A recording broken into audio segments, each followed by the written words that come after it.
Okay, so let's begin. Probably the last topic in terms of the project is going to be lesson 12. We do have another topic on DOM, basically web page manipulation in JavaScript.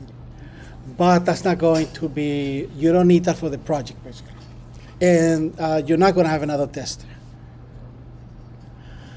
Okay, so this basically is the last time, I guess when I was here, we discussed one method of storing data on the client-side machine, and that was the use of cookies. The more updated version is local storage. So local storage is like cookies, but it's updated. And this one works on all browsers, even if you're not using the Internet Protocol HTTP. So this would work with the file protocol. So this would work with of course it works with, this is the Internet. And this is the file protocol. Actually, I think it's 3, I'm not sure. Whoops, I just put.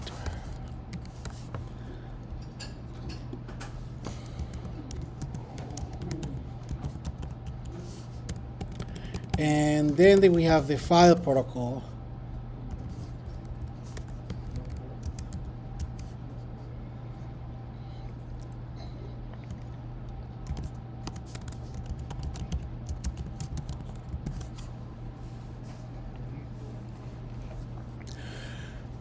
Okay, so I guess let's do that topic.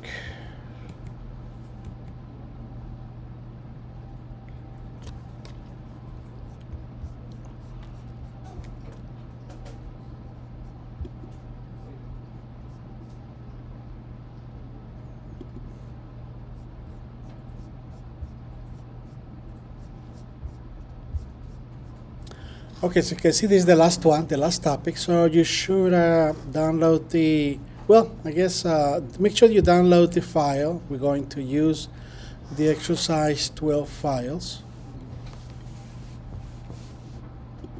I'll download it. We will also download the assignment. We are, of course, also going to discuss the project as well.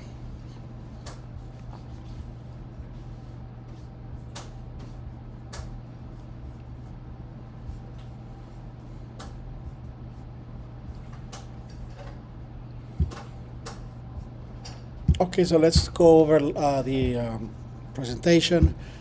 Okay, so JavaScript local storage. Actually, the L is lowercase, by the way. It's not uppercase. But it looks better if it's uppercase, basically. JavaScript local storage is an updated cookie version, basically. So local storage, it works the same way. The format of storage is name equals value. That is basically the format. So here we have an example of, this is the format for a cookie, and it also is a format for a local storage cookie. Cookies are stored in the local machine. Local storage is also stored in the local machine. So that means that we can use it on our projects. Local storage, like cookies, can be created, changed, deleted as well. The object specifically that's used is document.local storage. With cookie is document.cookie, in here is document.local storage. Something different about local storage, there is no expiration date. With cookies, you have expiration date. That's not the case with local storage.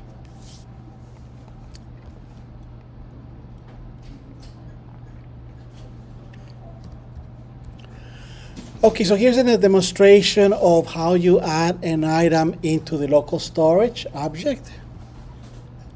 So notice that we're using the set item is not created, it's a built-in function. So the set item, this one is a built-in function. You provide the name of the cookie and the value of the cookie, and basically it'll store it. But it's not storing it as a cookie, it's storing it in the document local storage. How do you read a cookie? How do you read local storage cookie? Here it is. You're going to use the get item. Once again, unlike cookies where we have to create the get item, in local storage it's already built in. Accessing is a little bit, you're accessing objects, so you can use the object interface with the for loop. So you can use this, you can access both here the particular name of the A would be the actual array, object array, and then the index would basically be the name of the actual attribute. And if you use get item, then you can get its value.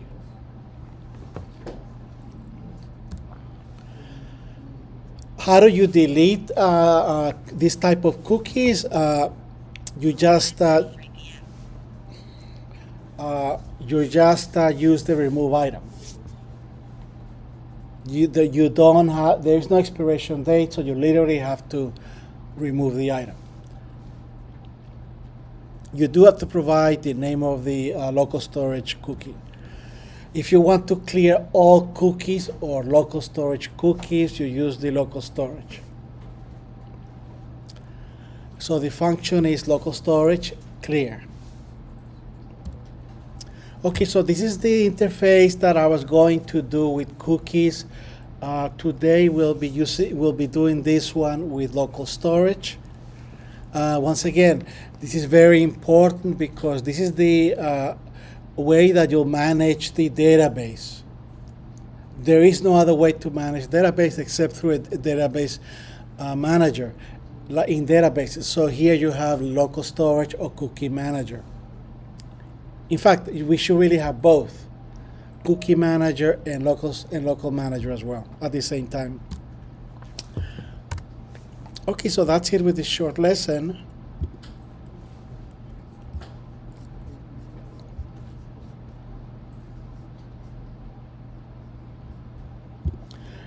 Okay, so now we're gonna basically move to the assignment. So, to wake you up, let's see, let me write it here. To wake you up, no, Claude Design. It's you can use it on your projects to design Claude, I think it's Claude, yeah, Claude Design. Basically, you can tell it, this is basically like a CSS. I want to have a side, a collapsing sidebar. I want to add a slider. So this is basically on a CSS, on a HTML web page design. So Claude Design is one of the new technologies, and you can use it for your project if you learn to use it. I'm not sure if it's free. If I have time, I'll try to use it myself. But I thought this was interesting. Well, let's see how you spell Claude. Probably have it wrong. Is Claude inside? Okay, hold on. How do you spell it? Oh, it's inside Visual Studio Code? No, I'm talking about this Claude design. No. It's actually, but you can subscribe to Claude, I guess. Well, let's see. What is that? It's to design. How do you design? Is like CSS. So you can use it. Like an IDE? It's no, it's it'll do the design of the web page for you, so to speak, or add components to it, like a slider and so forth. Let me just make sure I know how to spell it.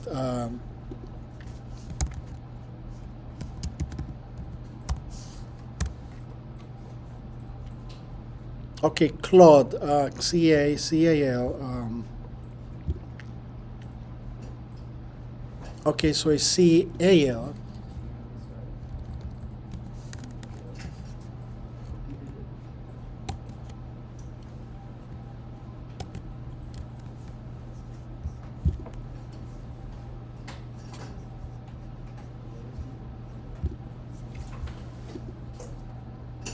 Yeah, okay, so that's the way you spell it. So it's got Claude Design. So you can use it to add scrollable content.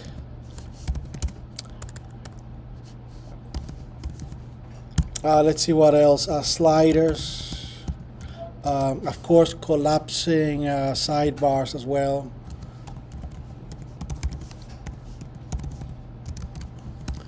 Probably also the redesign of your page. I haven't tested it, so probably complete web page redesign.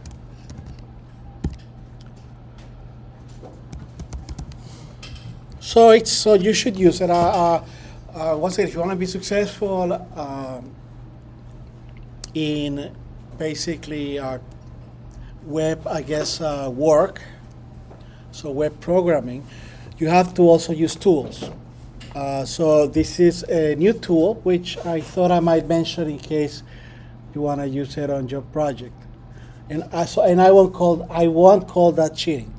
Okay, I won't call that cheating. But ultimately, when you go to a 4-year school to go over the what constitutes cheating. So cheating is usually when you either test and you're copying someone else's work, or you're gonna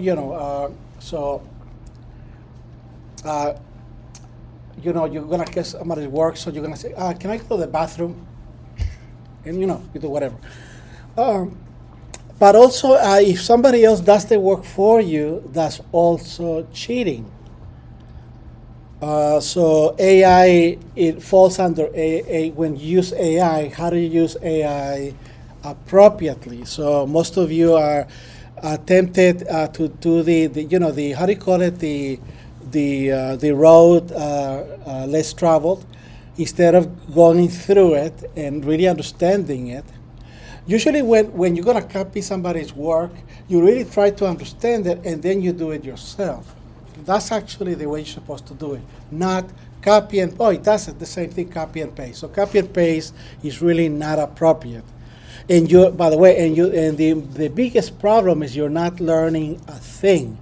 The degree should be given to the AI or the tool that you used, not you, because you didn't do any work on it. So think about that. And ultimately, when you go to interviews, it'll show. Don't think that I interview, they'll say, as long as you say, you're fine. No, they want to make sure you have the basis. And what we're doing in this course is the basis. If you want to correct a problem that AI gives you, you have to know the basis. AI makes mistakes. And you have to basically understand the general idea before you actually just copy and paste. So basically, if you can copy and paste, you will actually copy and paste errors as well. AI is not immune to mistakes, so it can make mistakes. Okay, so another thing that I wanted to discuss is I will be using the hanging template. So to show you, I was trying to do this scrollable. I was trying to do the scrollable bar. I ended up trying to do the collapsing bar, and of course I found out that it's actually very easy. You don't need anything except to control the display none or display. You want it to appear, display block. You want it to disappear, display none. That's pretty much all you do. So I'll give you an example.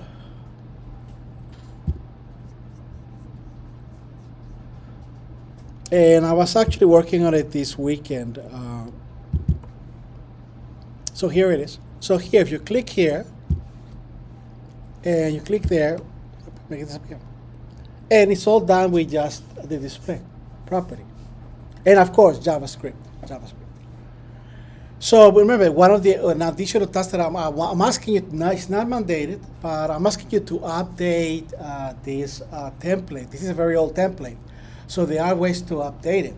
One way is to use collapsing sidebars. If you want to make it basically look better, like an opening the door slowly, you have to use transition effects, which is very. I haven't learned to use transition effects, but you can actually let's see.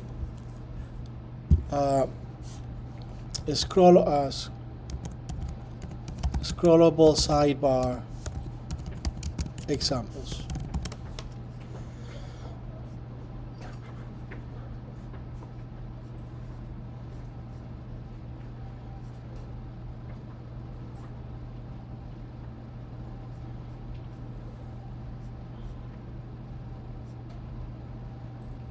Let me see if I can find. Okay, maybe collapsing sidebar.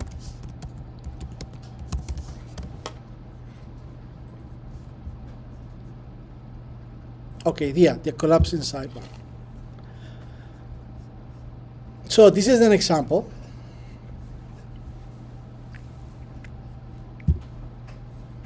And what I'm referring to is this. You see the transition? It doesn't just appear. It kind of closes and opens. If you want that effect, all you have to do is add transition. Basically, I'll show you the type of effects that you're looking for. Here. Transition. So it's very simple to do that effect of not just appear, but appear slowly and then disappear. So the one I worked on doesn't have any transition effects.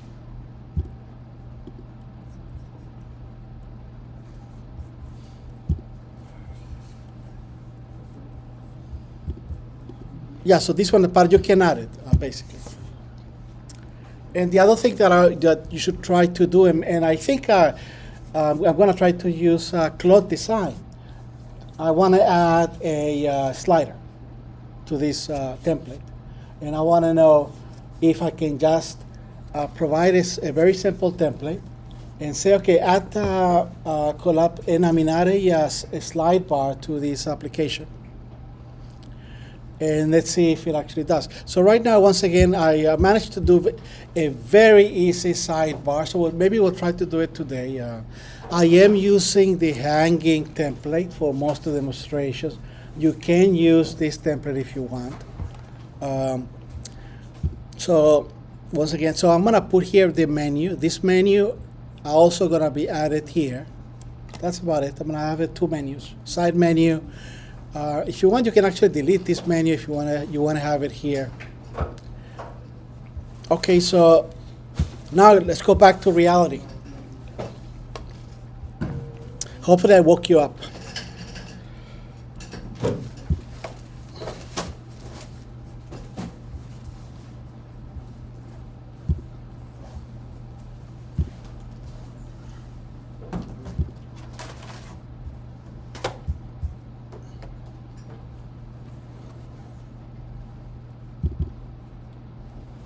Okay, so this is the exercise 12.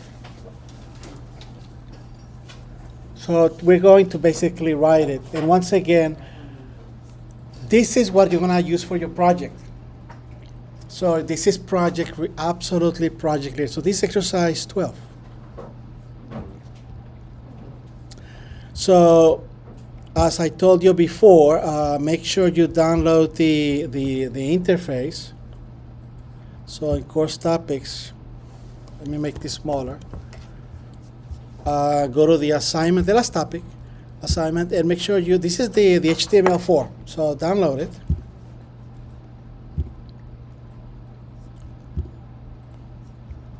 Let me see if I can copy yeah, so this is the interface.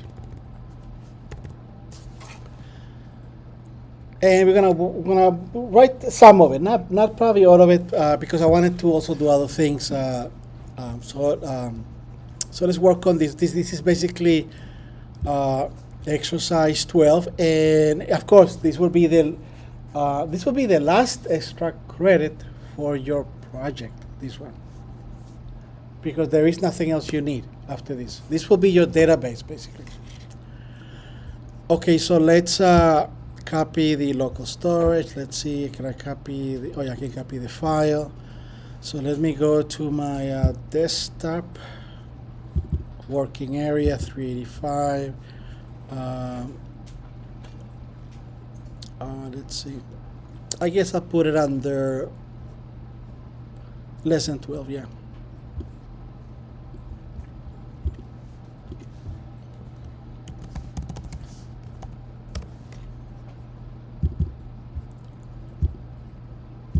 Okay, so there it is.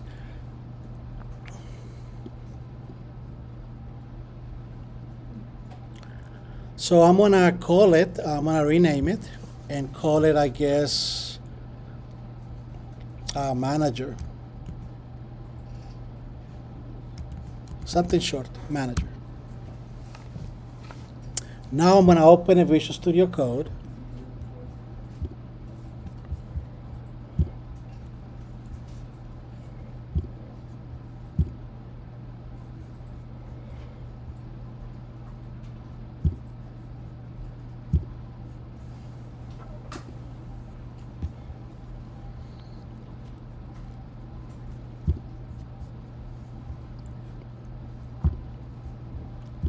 Okay, so here it is.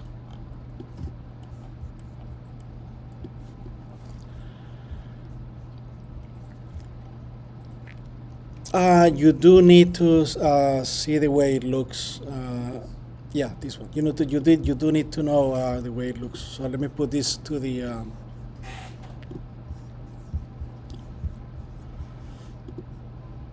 left. Let me make it slightly bigger. Okay.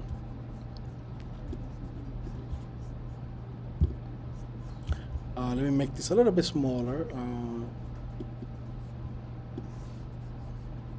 Okay. So we're gonna do the first one. So we're going to basically use set item. Set item. I believe that's the one we're gonna use. By the way, it's built into the local storage, so that there's nothing to code. We just use the interface. So right now, we're going to use, for exercise 12, we're going to use that, I guess I think we can just use local storage. That set item, and this would be the name of the cookie, and this would be the value of the cookie. And to read a cookie, we do the local storage that get item, and we're going to just put the name of the cookie, and it'll return the value of the cookie. So we're going to use right now those two. So you can see it's a lot easier. Everything is built in for you. With cookies, you actually have to code. With local storage is to delete it, to read it, to set it. All you do is just use this method. It's I guess it's methods. It's I guess, yeah, I guess it's methods.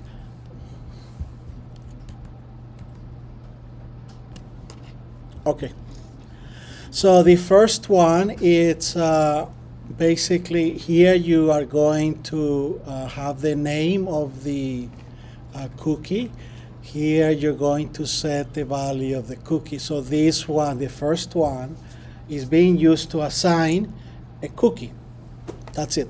So that corresponds to this one. How do I know? Just read just read the button.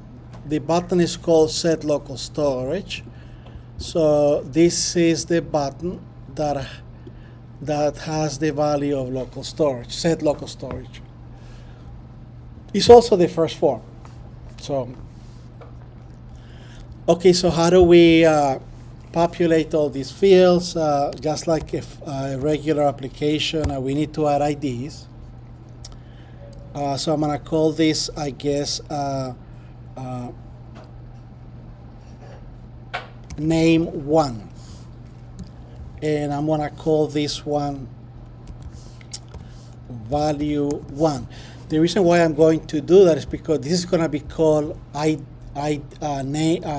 is gonna be called name 2, value 2. This is gonna be called name 3, value 3. Remember that we're using IDs, and they all have to be unique. IDs cannot be repeated.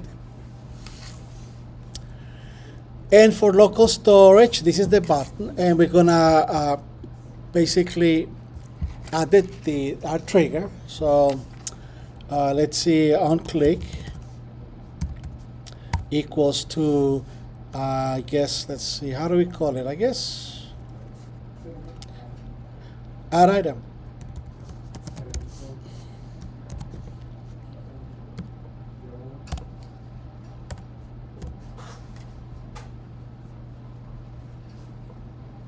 So now I'm going to create. So I just right now all I have done is added for the name I added the ID name 1. For the value I've added the ID value 1, and for the first button I added the function call, or you can call it the event handler, add item.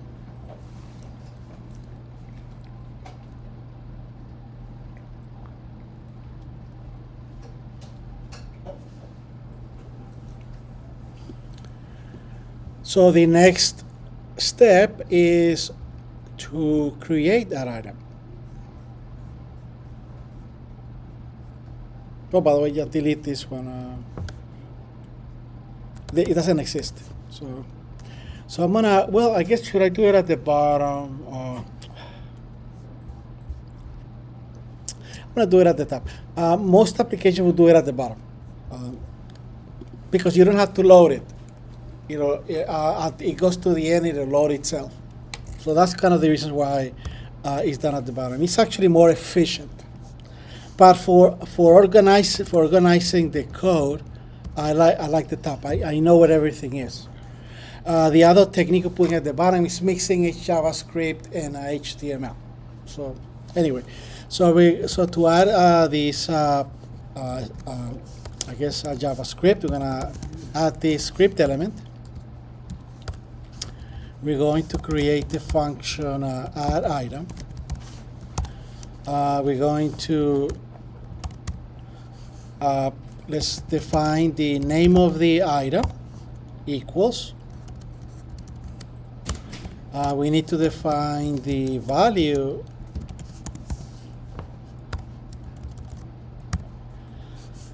and we need to basically call the local storage dot set item, and then we put the name and its value. That's it. That's all you do. So how do you read the name of the How do you read the name of the cookie? Well, the ID of the first form is name1. What I told you before, the ID becomes an object. So you're going to say name equals to name1 dot value. That's it. And the ID for the value is going to be value 1. In this case, is well, value 1 dot value. It's a little bit confusing. Value 1 dot value, but value 1 is the ID. Now, this is the way. This is what you want. If you want to, what programmers would do, instead of creating this variable, why not just put it directly? You see the idea? You see the concept? Just put it directly into the as a parameter. So you put the name1 equals value right away, and you can also put but I'm not gonna do that. But just to be sure, you should what's called optimizing the code. Ultimately, you should learn how to optimize the code, even though the compiler will do that for you. You have to learn the concepts, basically.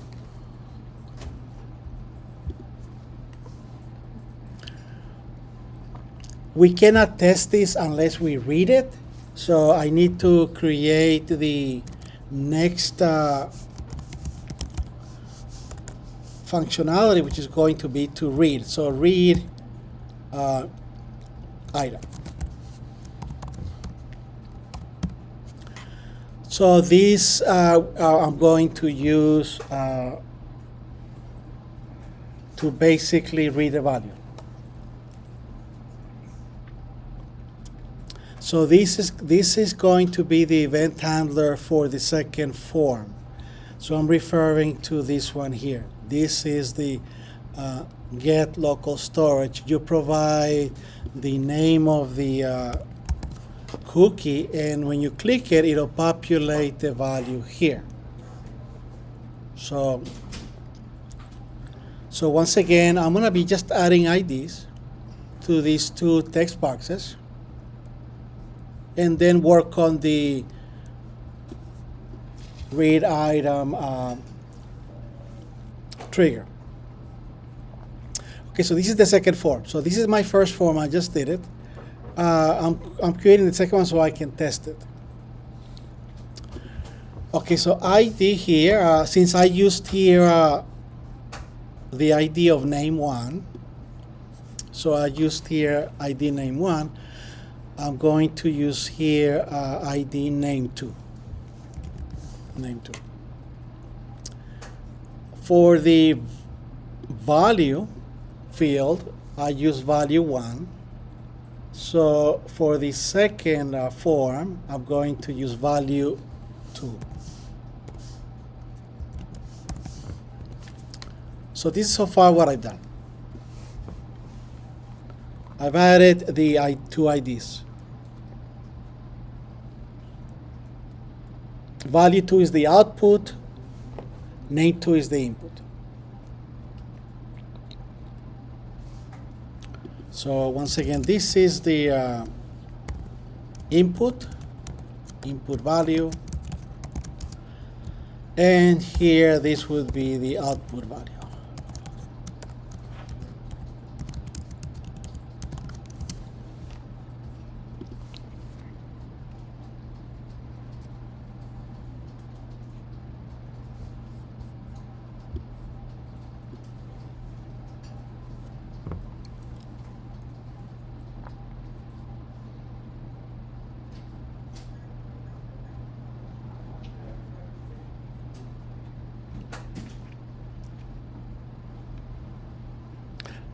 Before I forget, yeah, there is another point that I wanted to do about AI. When AI gives you an answer, unfortunately, they apply the latest standards and the most professional way of writing the code. So when you read it, it's going to be very difficult because they use arrays, they optimize the code. So all that you're supposed to learn in stages. You don't do it for one. So that's why when you give me an AI answer, I already know. If you're gonna, I know. So if you do, make sure that you understand it thoroughly. But the bad point is that it's hard to understand because it's using new concepts that you may not know. And remember, you learn in little steps.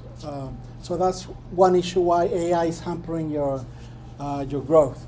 But maybe you can try to understand the code. That would help.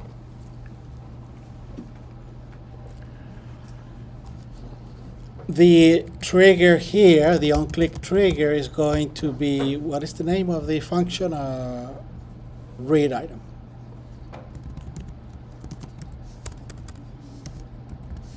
So this is the trigger. So this is the values in the form.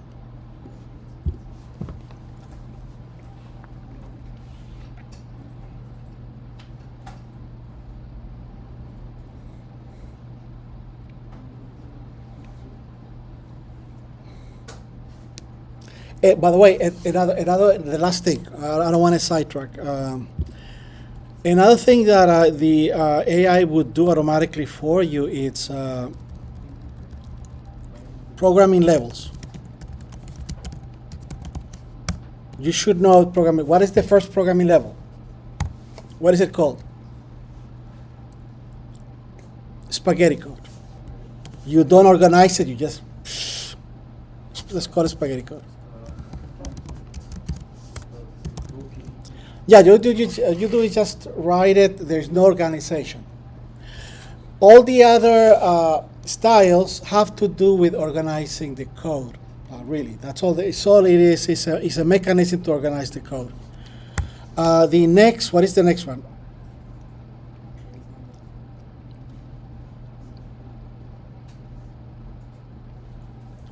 It's called functions. Officially, it's called modular programming. That just means you create functions. That just means a fancy way of saying I'm using functions. What is the next level? You should know. Object-oriented programming.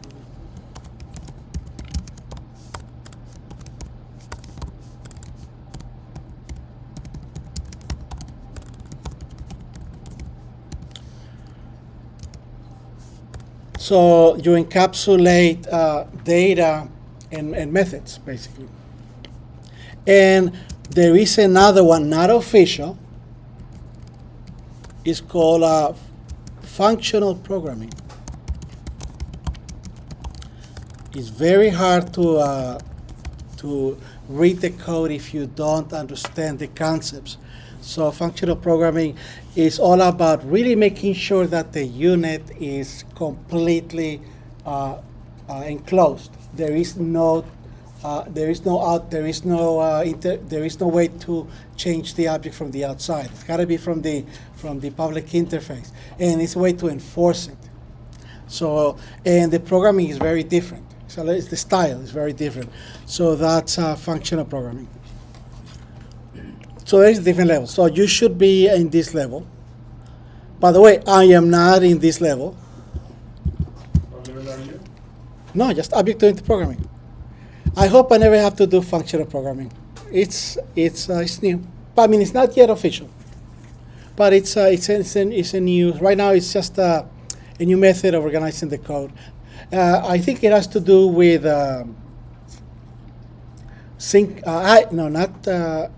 not synchronous, asynchronous coding, where the methods don't run at the same time. You know the spaghetti code, you expect every code to run at one after the other.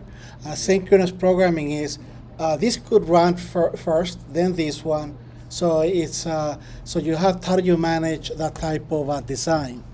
So that's really, I believe that's really where more of the functional programming will go. I do know asynchronous programming, that I do know. But it's not really a style, it's just the technology. Okay, so let's go back to, once again, reality.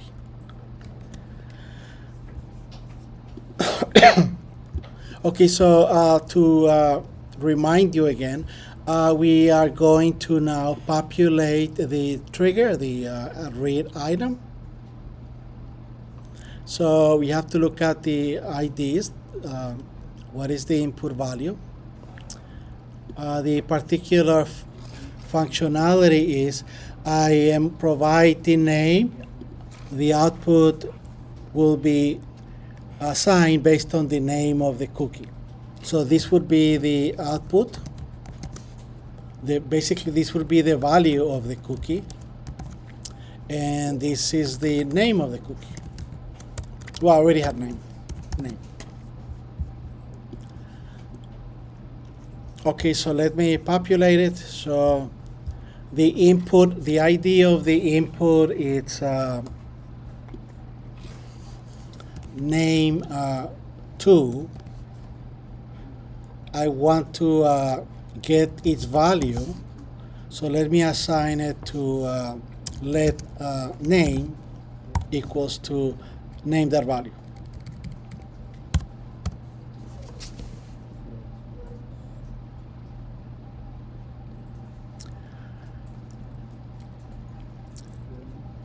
The value is going to be equal to local storage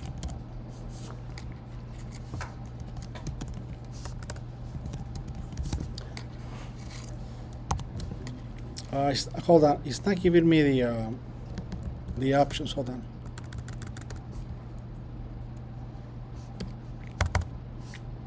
Okay, I forgot the dot. Okay, I see.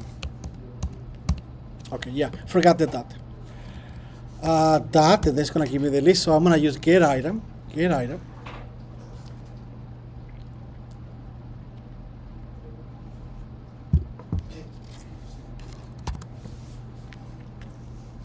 When I was working as a programmer, I was a legacy programmer.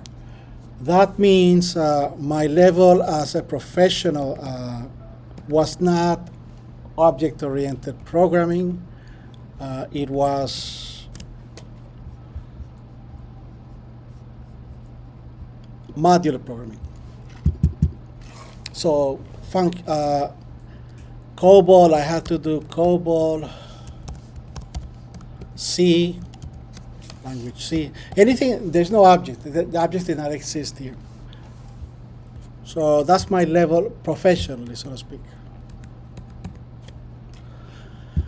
Okay, so we have the name of the value, get item. So here we have to provide the name. So we just put name, the name of the cookie, and it will be assigned to the value 2 dot value. Yeah, I know value 2 that value is confusing. I know it's right.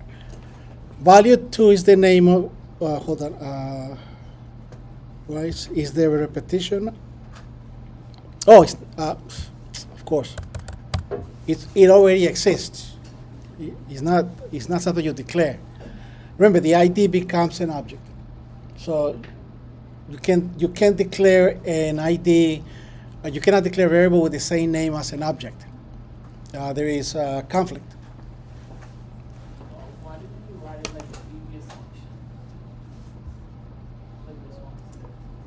Oh, this one is different. In this one, this is input 1, and this one is input 2. So there is no outputs. Just have inputs. In this one, this would be the input, and this one would be the output. So basically, I want to. Okay, let me do it this way. Okay, sorry. I think I know what you mean. You're gonna say let value equals to local storage, and then you're gonna assign it to the ID. So value 2 dot value equals to value.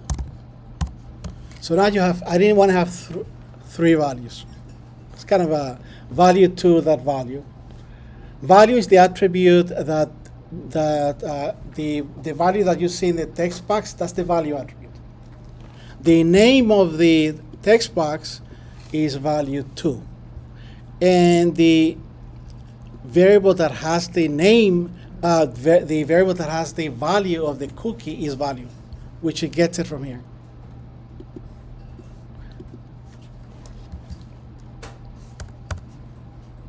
So it's a little bit better now. It has almost similar format as this.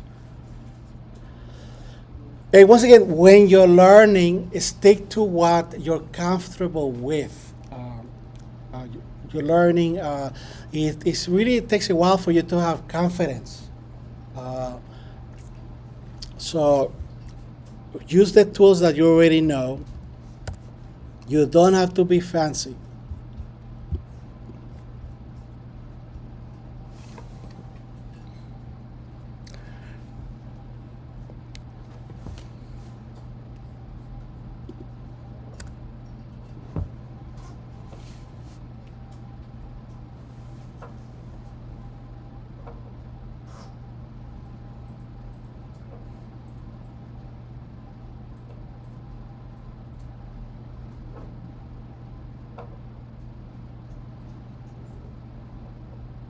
Oh, when I did the masters, yeah, I did have to use object-oriented code, but for the masters, not at work, not at work.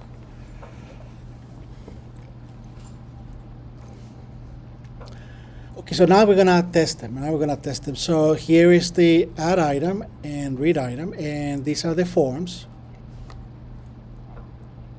So once again, this is the input, and in this case, oops. This input 1 and input number 2.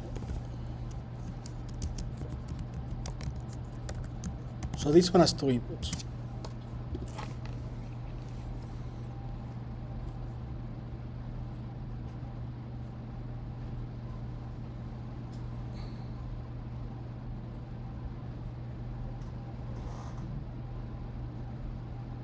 Okay, so let me save it.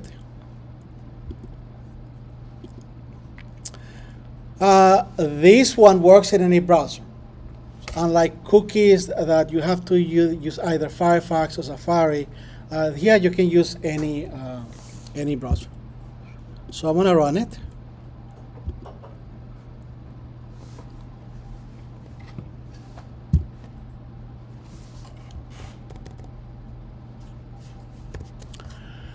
Okay, so let's see, I'm gonna put user1 as my name of the cookie, user1, and the value is going to be Jane, I guess, Jane.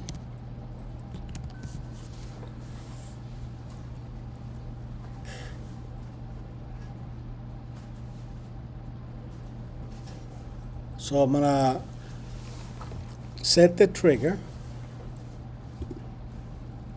Actually, hold on. It's not even. There is a syntax.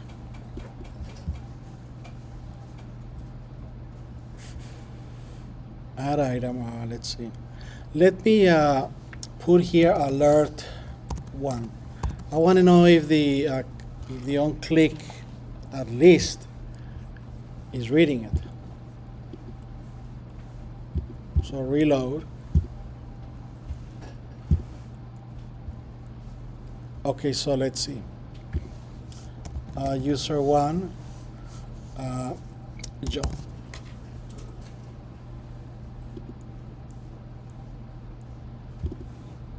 Oh yeah, okay, so it read it. You don't see it, but it does have the, oh, never mind, it has the value of 1. What is the issue? I mean, the alert, oh, the alert 1, okay. So the, let me now, why am I going to put a alert 2? Why do you think?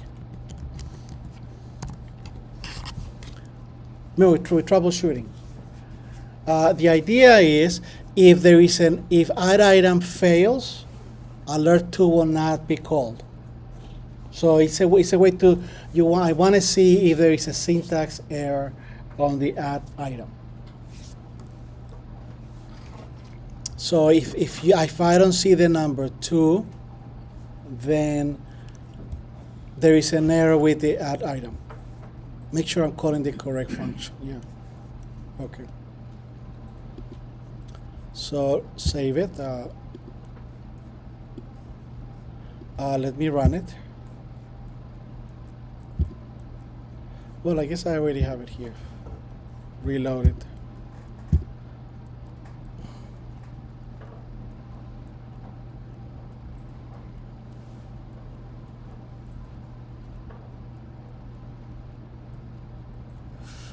It's saying that, hold on. I thought I saved it. Save. Professor, quick question. Are you using, which browser are you using? Safari right now. Okay. Safari. Okay, so let me reload. Yeah, reload. So user 1, Joe 1, I guess. So I see the 1. You don't see it, but there is a 1 here. Close. Oh, I see user 2. So maybe it worked. So to test it, I'm going to put user 1. So if it works, what should I see here? What is the value of the cookie user 1? Joe 1. So if this one works, this should be populated with Joe 1. So let's see. Yeah. So it worked. By the way, this is not too bad. This is not too bad. Okay, so next row, we have the delete storage. So the idea here is that you provide the name of the cookie that you want to delete, and then when you click it, it's no longer there. It's deleted, removed. So for this, I need to look at the, well, actually, I'm going to guess it from the list of methods. Okay, so we're going to do the third form.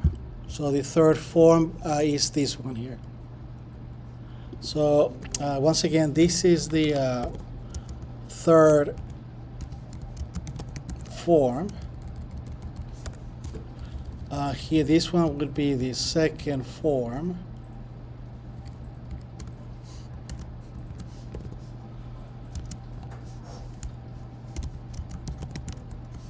And the one we wrote first, that would be the first form.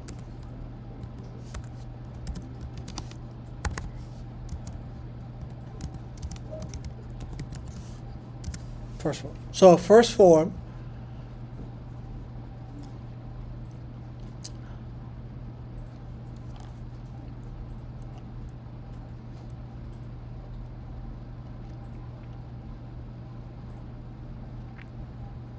and we're working on the third form, which we're going to employ to delete a cookie.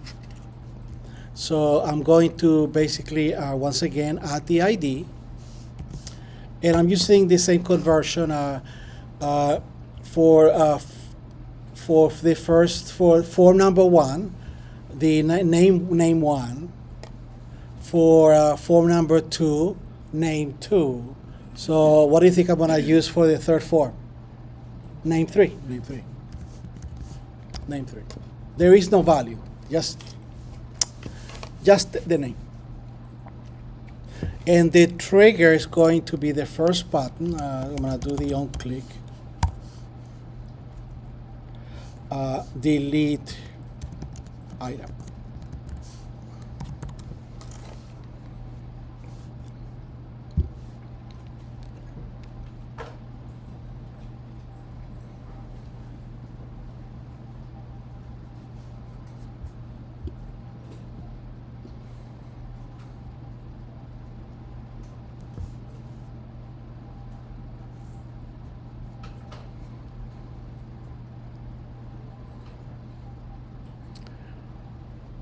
Okay, so I'm going to create the event handler, the delete item. So there's my two methods. Now I'm going to add the third one, delete item. So I'm going to put, again, I need to access the name. So what is the name of the cookie that I want to delete? So I'm going to use the ID, which is name3.value. So this is an input.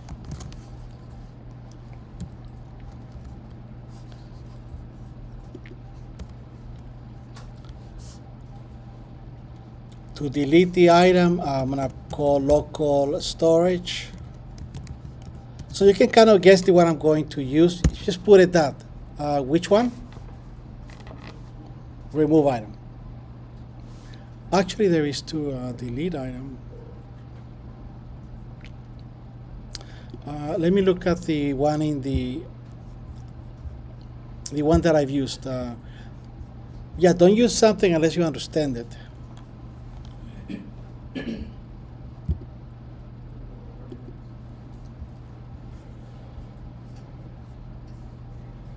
Okay, so let me see.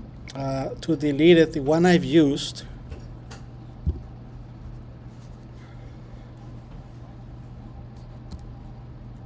Okay, I've used remove item. Okay, so that's the one I've used. So I've used the remove item. Yeah, it looks like the delete item. I'm not sure. It looks like it's an attribute. Notice that it doesn't have these icons. And I provide the name of the cookie that I want to remove. That would be name. So there is no output. This one has no output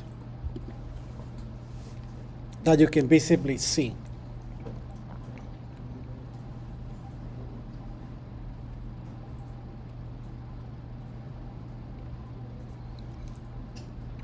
But we can test it, by the way. We can actually test this one. So there is the, let me just, so there is the three functions, basically, so far.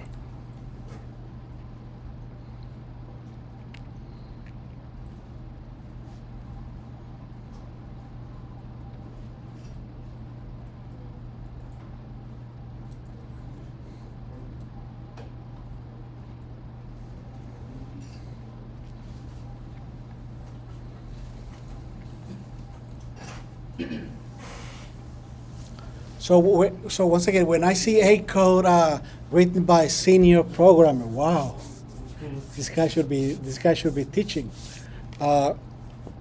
Unfortunately, AI gives you the latest methods from a senior or junior programmer, depending on how it has been trained, but definitely not freshman. I mean, not first year. It's got to be at least 3 or 4 year programmer.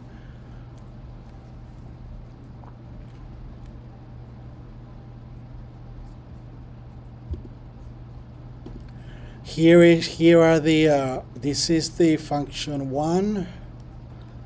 Here is function 2, and here is function 3. Almost, yeah, all of it, I guess. Yeah. There's the 3 forms.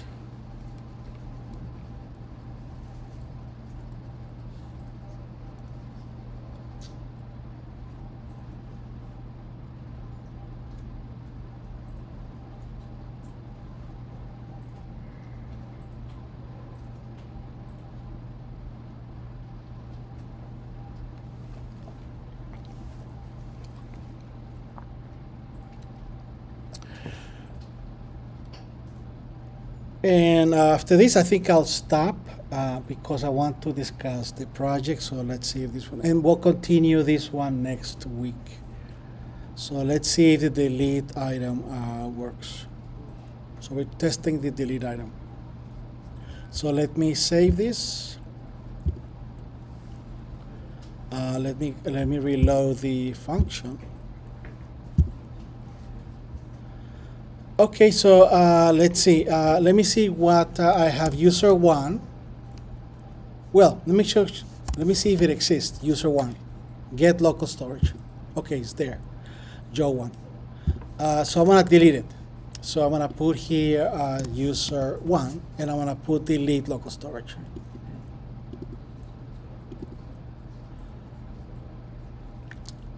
Actually, I need to refresh. Okay, so user one.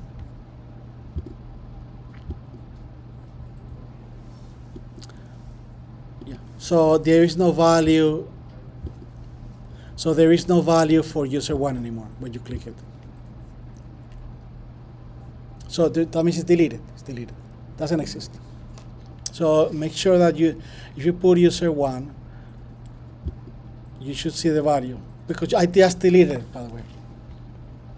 If I put, you can put user two equals to, I guess, Jane two, set local storage. So if I put here user two, I should get the value. If I delete user two, if I put local storage, it's deleted. It doesn't exist. So when you put get local storage on the cookie you created, after you delete it, it should be blank. So that's how you test if the deletion is working.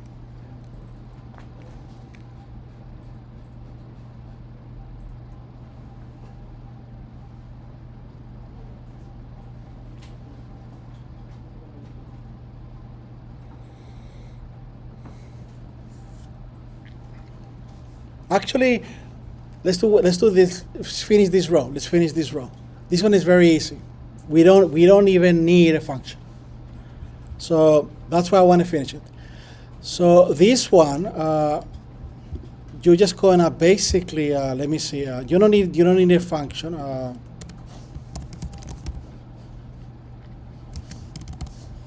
not gonna use this function. Local storage dot. They want to use is clear.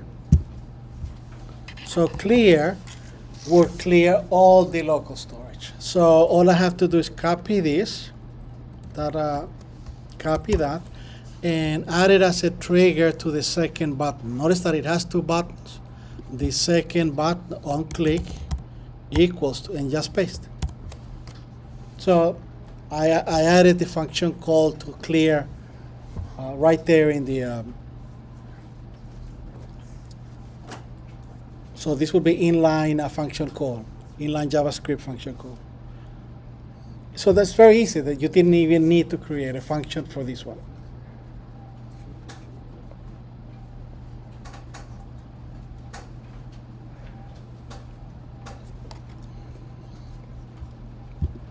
Let's test it. I always like to test. So let me reload. Okay, so I'm gonna create two cookies. User one equals to Jane one. Okay. User two is gonna be equal to Jane two.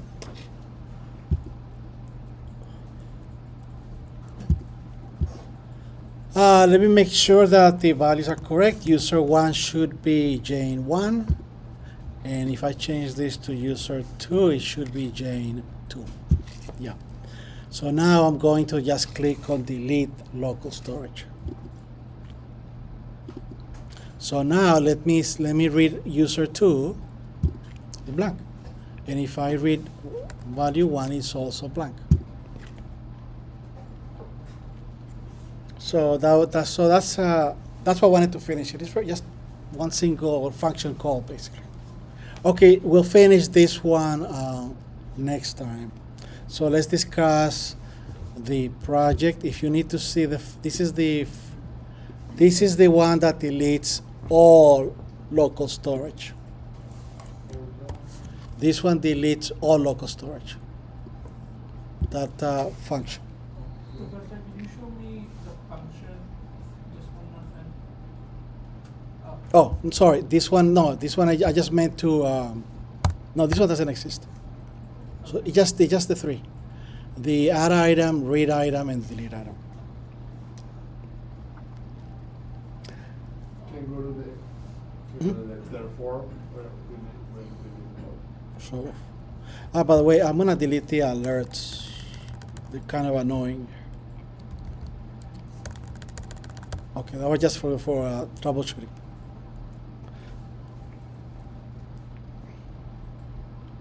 So this is the first form. Which form? The third one? Yes. Okay, this is the third one.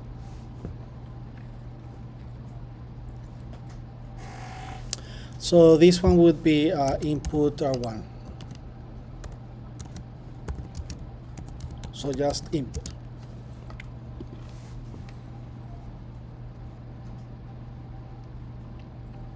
There is no output.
So on Wednesday, we'll finish this one, and then you can submit it for extra credit.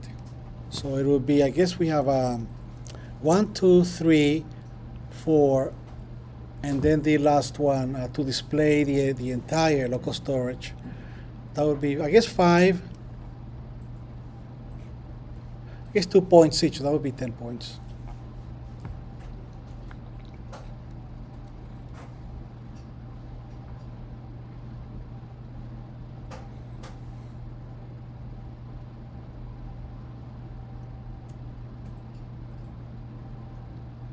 Okay, so let me close it.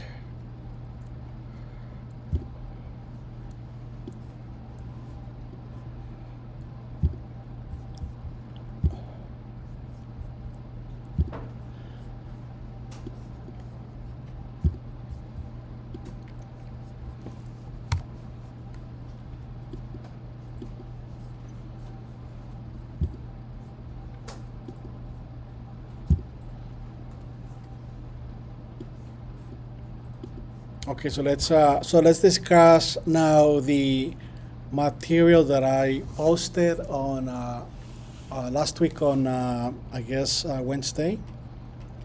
So if you go to course project,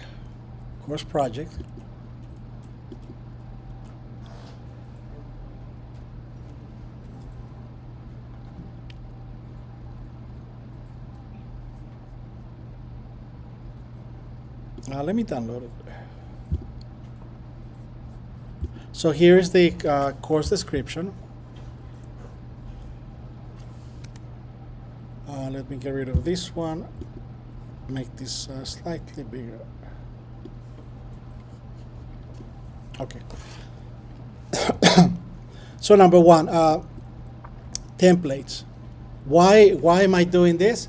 Because if you ever do, whenever you do a work, usually the interface already exists. You don't have a say on it.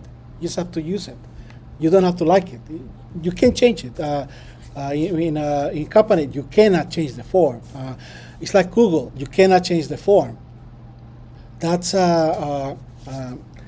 you'll be changing the you may break the company if you change the look of the Google form, because people go by what's used to. So that's why changing a form is very is a no-no. So I'm giving you the forms that you're gonna use, and then you have to study them a little bit.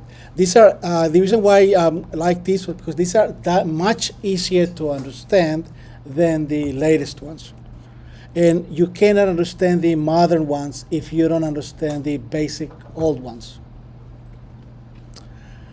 Okay, so the list of templates. I showed you already the template, isn't it? I showed you each one. Okay, so let me download them. So these are so let me download them.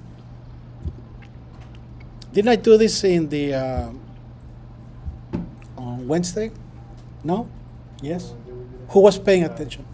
We did download it. You showed the coffee thing, Okay, okay. So I'm gonna use the Hangout. So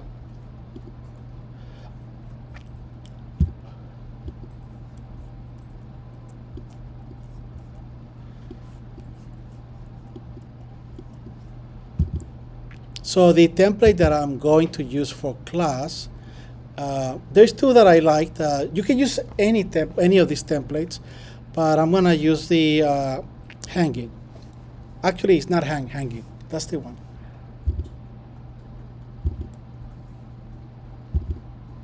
So this is the form.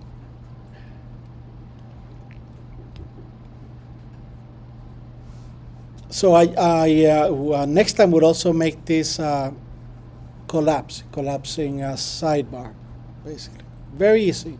Once again, we done this already. You use the display property, isn't it? For the errors, display property.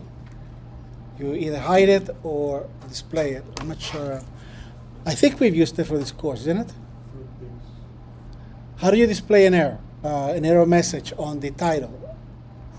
We didn't do it? Yeah, display. So this is all you need.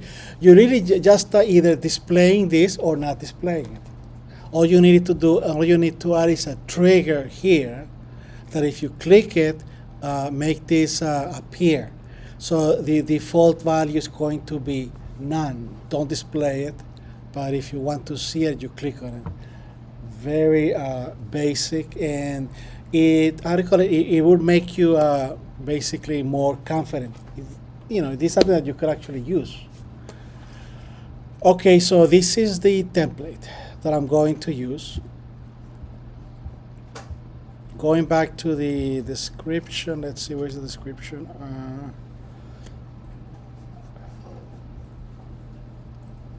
Okay, here. Okay, so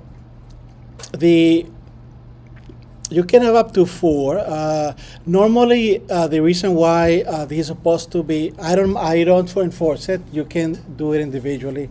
The reason why this is supposed to be a group is because you're supposed to get an idea as to how to work in groups. So, because when you get a job, usually it's not you're on your own. You work as part of a group. So this is to get you used to working on a group. So that's the idea. And when you interview, I'm not asking you to lie, but you better say, of course, I worked in a group. You expected to work in a group so that they know that you're not somebody that it doesn't work well with groups. They're not going to hire somebody that only works on their own code. Okay, so once again, the suggested group is 2. If you have 4, I don't know how you're going to organize it, the code. Usually the 2 or 3 just be a favor. Usually they're not. But if you're a good designer, HR will have a task. You work on the interface, you work on this code, you work on this function, and so you can do it that way. So there's got to be a lead, the project lead, I guess. If you're in business, there is a project lead. So you have to choose, if you have 4 members, who's the project leader, and they'll decide. They'll basically tell what everything needs to be done, and you'll be the one that maintains the entire project. So somebody could be the project lead. Okay, so now the pages. So we have the login. The log off, this is really, okay, actually I forgot to take this off. We're not really going to have a page to log off. we're just gonna have like a log off link, and it automatically triggers the logs you off and displays the login. So so forget about the log off. The registration. So we have the index. This is the home page. I am not going to ask you to do it. In class, I'm not going to work on it. This is going to be your main work. It's actually one of them is in products. So you're going to have how many items?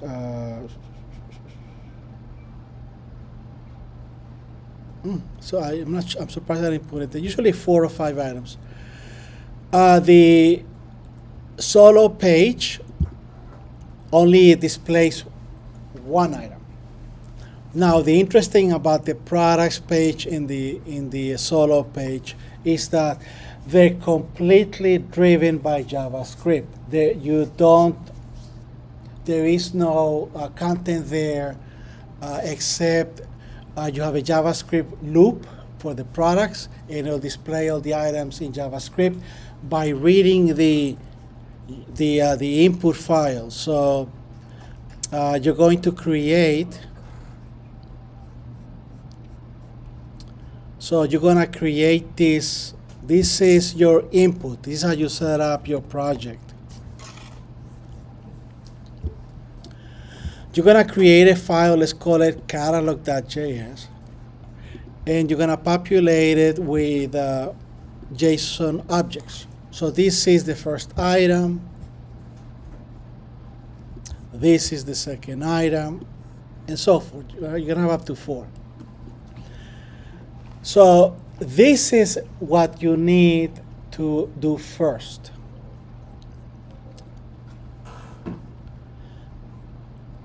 The products and the solo page reference this content. Okay, so do you understand it? So this content, you need to create it to do the products page and the solo page, because they're just going to display the contents of this object catalog. So you're going to populate the products based on the catalog completely. So they're both completely dynamic. So we're going to we'll try to work. We'll definitely work on it in class.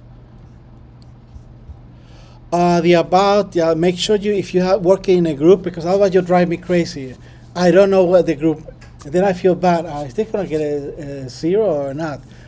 Make sure you put the names of the group members, please, on about. Make sure you give me the names. Okay, the contact, that is just is not a functional form. So the cart, okay, this is another one that's big, the cart. So this will display the cart, the items that have been added to the user's web cart. We're also going to change item quantities. It should allow you to delete items, and it should display the total cost and so forth.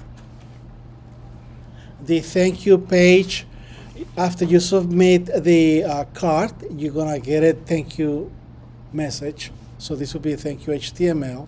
It's gonna say thank you for your order, continue shopping, a link to continue shopping, which is back to the products page. So that's basically the pages. Okay, we will be. Did we work on the shopping cart class already? Not yet. Okay. So what we are going to do first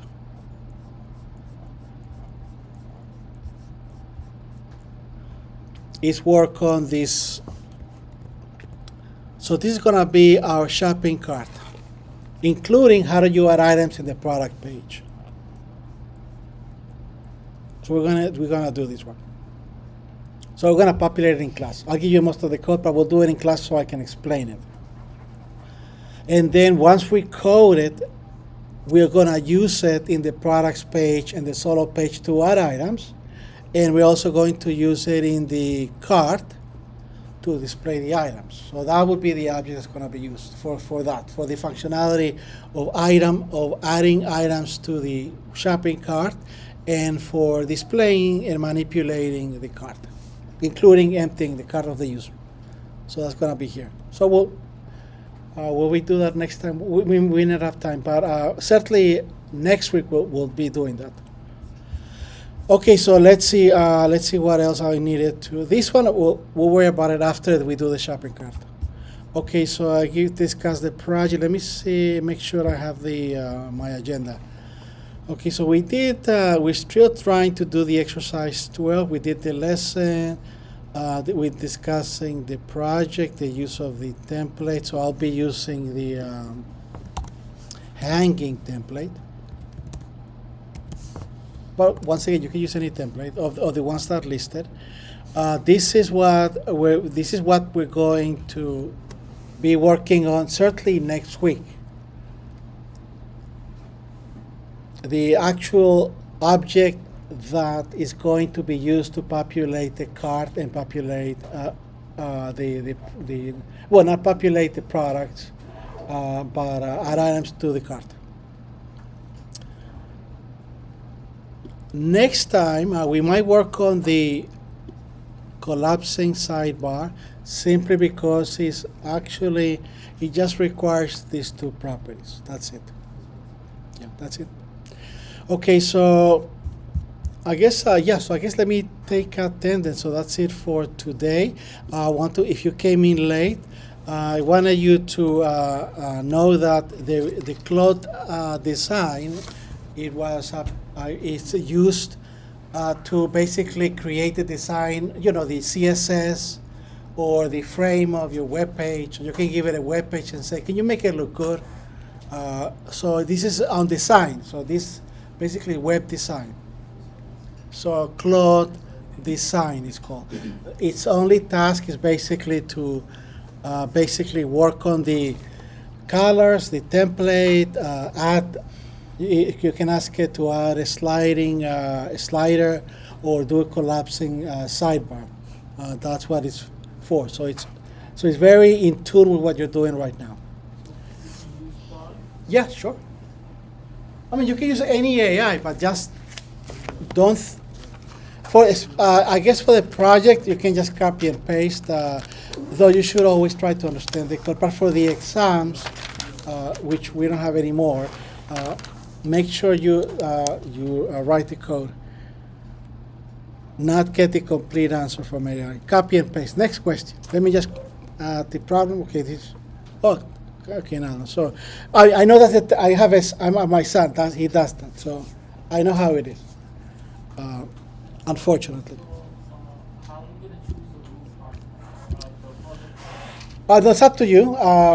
You can work in groups up to 4. You will just choose among yourself. If you want me to force you in groups, I'll try not to do that. Let me know.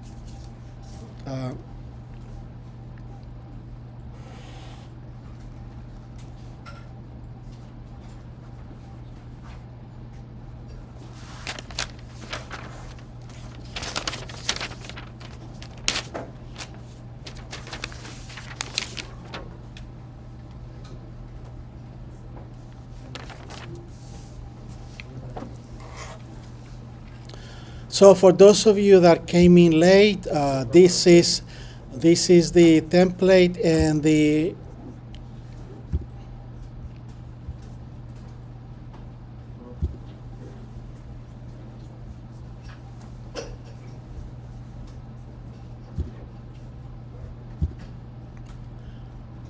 sidebar is going to be the one that we're going to be working on next time.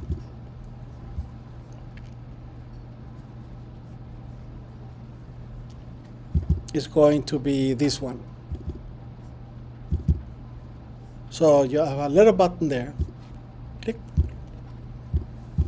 And once again, you can add a transition to make it look better. Slowly appear and slowly sort of retract. But you're at least doing some update to the template. After we do this, Not required, by the way, even though I say I must not required. The other one is the slider. We're gonna add a slider. We're trying to update the template. Okay, so I'll see you guys on Wednesday. We'll continue this project topics as well.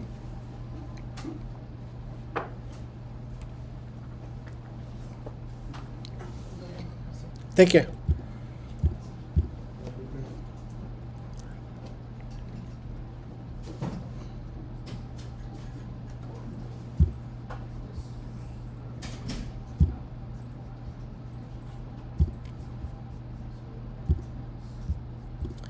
As I told the UNS class, prepare for officers having a camera.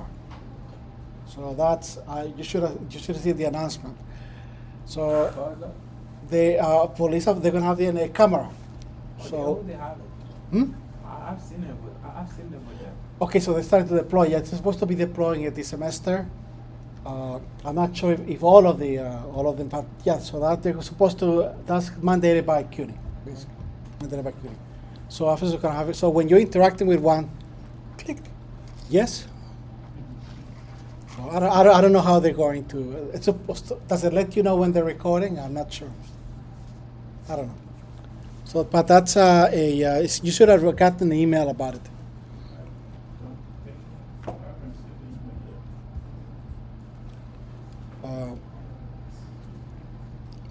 I'll try to post it in Blackboard to see. Yeah. Oh, I have to stop recording.